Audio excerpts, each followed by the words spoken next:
Today is the day. Finally, the first day of spring planting is something gardeners look forward to all winter long. I've been researching the history of freezing temperatures here in Kansas City this time of the year, and we're finally in the window where there's a 90% chance we will not have another deep freeze this spring. Fortunately, I'm starting the growing season on my front porch with containers. So on the 10% chance that the forecast calls for frost, I can always move the containers into the garage or into the house to protect them. On this first day of container planting, I'm going to refresh our front porch. You may have seen in a previous video where I used artificial flowers to tide us over until the warmer weather got here. So we're going to swap those out and update the porch with some real greenery. Now, as a reminder, our front porch is covered, completely shaded. So we are limited into what we can grow in the shade. I plan to line the front porch steps here with containers so that they get plenty of sun. And I'm also planning to add a large container next to the garage to bring a pop of color over there as well. Enough chatting.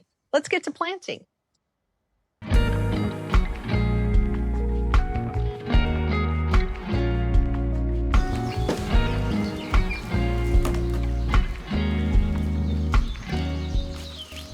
This is the first year I ordered some of my flowers and plants to be shipped to my home. This video is not sponsored. I just wanted to share my experience ordering direct from the Proven Winners website. I ordered a couple of boxwoods to go in the planters on either side of the front door, and some unique varieties of annuals, just in case I wasn't able to find those at the garden center. The boxwoods were a little smaller than I anticipated, but they didn't seem too stressed at all from the journey. I was disappointed when I unboxed the flowers because that box had not been kept upright during the shipping process, and even when they were delivered to my front porch, the delivery driver had just laid the box on its side. So nearly every flower and plant had popped out of its pot, and all of the flowers looked wilted. Some were broken and stressed.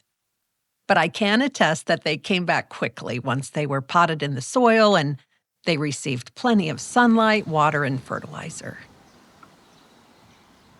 As I mentioned before, I had some artificial greenery on the front porch and out here in these tall planters during the early spring season while we still had the occasional overnight frost. So my first step is to remove those.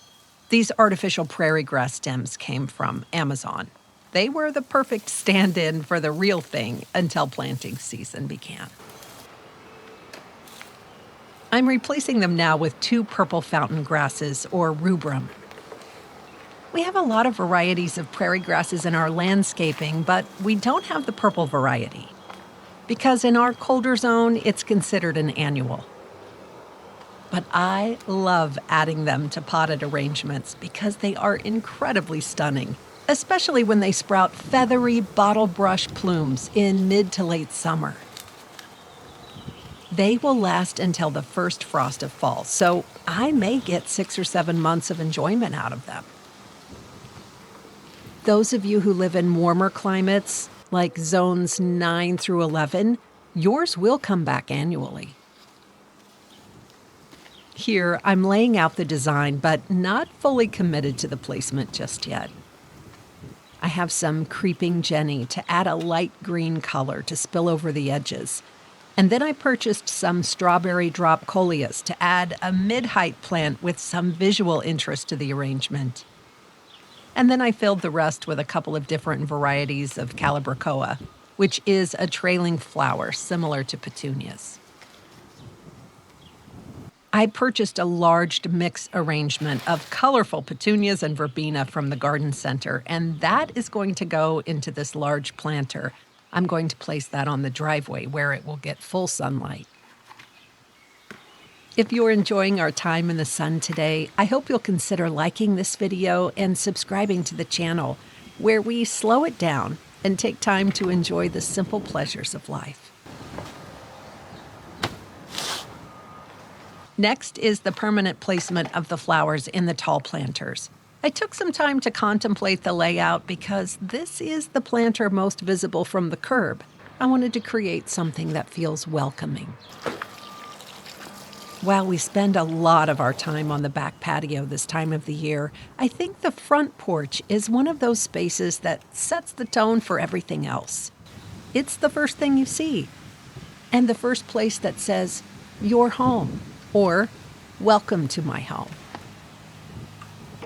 Now we'll head onto the shaded front porch and remove the artificial hydrangeas to make room for the new boxwoods. I usually plant Boston ferns here, but this year I thought I would try something different and see how the boxwoods do. They were a lot smaller than I anticipated, so I decided to keep the artificial cherry blossom arrangements on the porch for now, just to give a little bit more flair at the front door.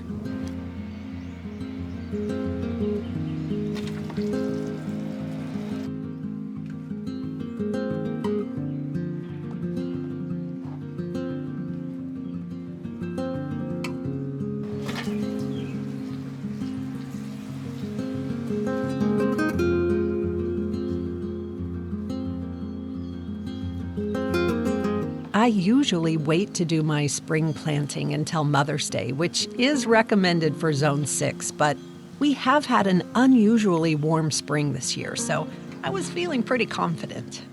Have you started your spring planting yet? I ended up having a few flowers left over after wrapping up the front porch, so I got a small head start on the back patio, but I'll get to that in earnest next week. Here are the dogs trying to protect me from imminent danger, such as this guy carrying in things from his house. Not imminent danger, just a neighbor.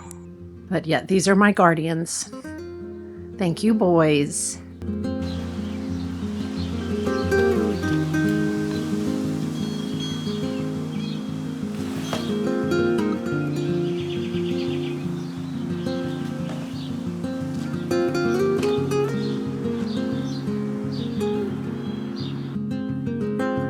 The next area I want to tackle is this little patch right off of our front porch here.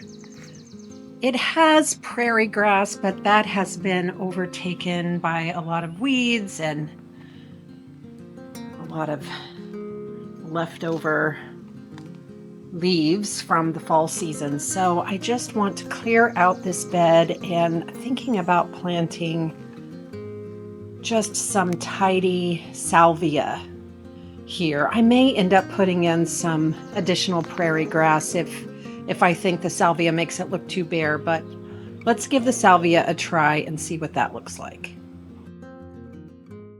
We've lived in this house for 16 years now and have never addressed that small patch next to the porch. I wasn't sure exactly what to expect, but I wasn't surprised to reach rock in several places, and I also had to work around some of the roots to this tree next to our porch. But in the end, I was happy with how it turned out.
And once the porch and that side garden bed were finished, I wanted to tackle the weeds and bits of grass that have migrated onto this front bed. Here we have ornamental onion or allium, some prairie grass, and some pink salvia. These are resistant to deer and pests, but they are a magnet for pollinators. After I get all of the spring gardening finished, then we will refresh the mulch in these beds down the road. As we take in the fruits of our labors, I'm happy with how everything turned out. But it's still early, and I know these flowers and plants are really going to look amazing over the coming months as we head into summer. But little by little, it's starting to sink in that the season has changed. For me, gardening slows everything down in the absolute best way.